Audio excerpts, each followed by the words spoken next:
precious this psalm is to me. In the early 80s, when I was brand new here, this building didn't exist, that building didn't exist, just a little slice of building in the middle existed. It was an old sanctuary, and I would walk to church. I've walked 10,000 times to church in this little neighborhood here, and I would be so discouraged. I don't know why, maybe midlife junk, or hard things at the beginning of a ministry, brand new, green. I would just be regularly downcast. This psalm was my salvation. How many hundreds and hundreds of times walking between Elliott Street, where I used to live, and here would I say, why are you downcast, oh my soul? You're a pastor. Why are you disquieted? I learned it in the RSV, disquieted. Why are you disquieted within me? Hope in God, Piper. Come on, you've got a ministry to do. Hope in God. You will again praise Him. This weekend, it will come. I would love to tell you stories about God's faithfulness over those years. So I love this psalm. I hope that you live there whenever you're in that kind of difficult circumstance. Did it have a happy ending? It did not have a happy ending. Actually, the answer to that question is mixed, as with most things in life are mixed. This man's faith is incredibly valiant, isn't it? He won't let go of God, but he's not where he wants to be, and the psalm ends there. You'd think, come on, this is the Bible. Hard beginning, happy ending. Doesn't happen that way in this psalm, and doesn't happen that way in quite a few psalms, because he wasn't out yet. He finished this psalm under, and he wasn't out, and so he ends it. Why? Why are you downcast? And bang, that's the end of the psalm. So we just see him holding on to God and not yet able to praise Him as he wants. So I assume this psalm is in the Bible by God's design to teach us and help us to think God's way, feel God's way in trouble.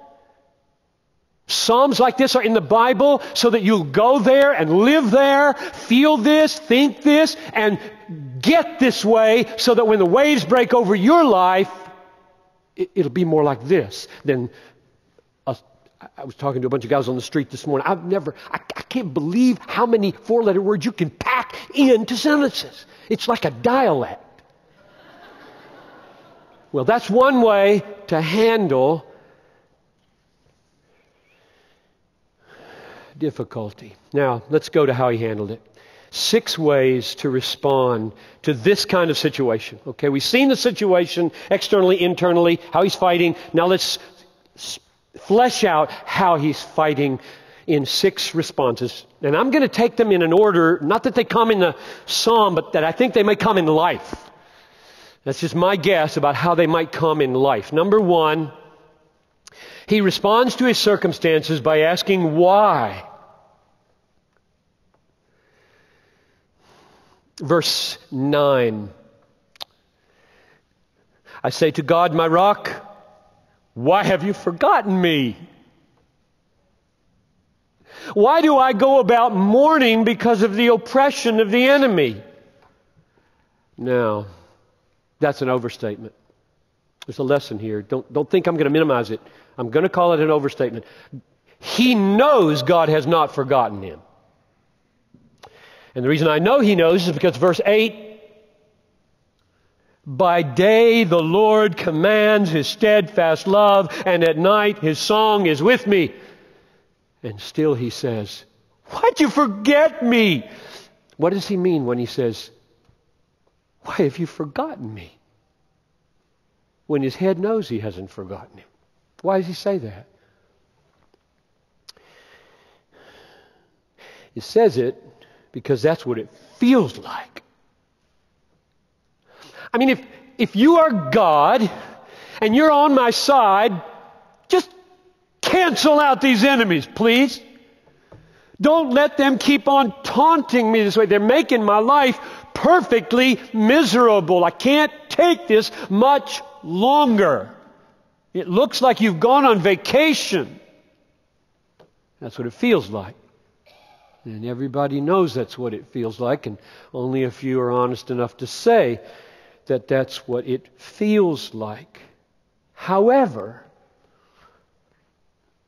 God has not forgotten him, and he knows it. Now, what does that tell us? This is a hugely important lesson right here. I want you to get this, because if you care about people in pain, you need to know this lesson. 1985, I preached a series of messages on Job. Those who were around then, hardly anybody, but a few on staff, will remember a verse and a phrase walloped us in the second message, I think it was, and lasted for years. I haven't heard it for a while, but if I said it at a staff meeting, there'd be about 10 who would recognize it.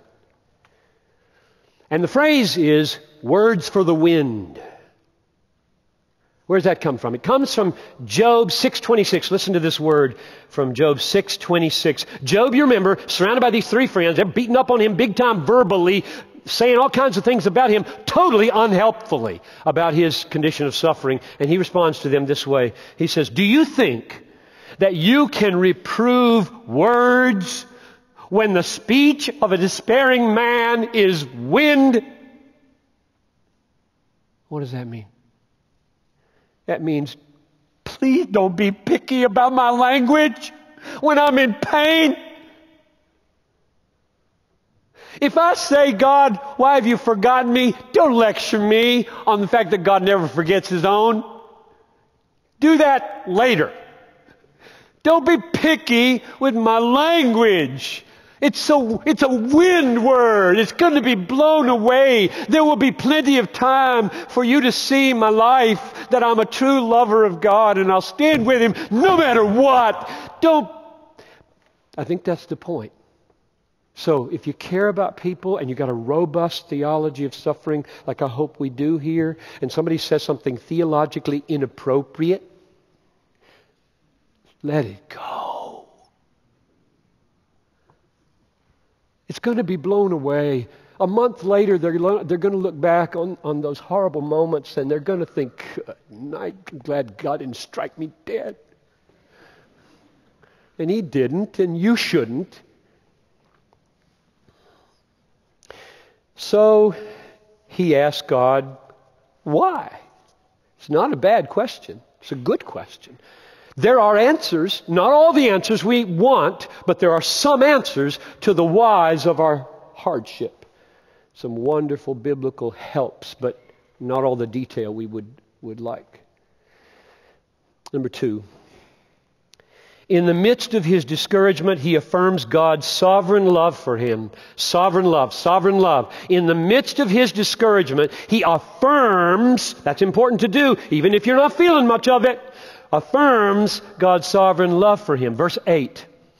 By day the Lord commands his steadfast love, and at night his song is with me, a prayer to the God of my life. In verses 5 and 11, he calls God my salvation, my God. And then he says something amazing about sovereignty. That's love. What about sovereignty? That in all of this horrible mess he's dealing with, whatever it was, these enemies taunting him, God was in charge. Where does he say that? He says it in verse 7 when he says, all your breakers and your waves have gone over me. Not the devil's breakers and the devil's waves. Not my enemy's breakers and my enemy's waves.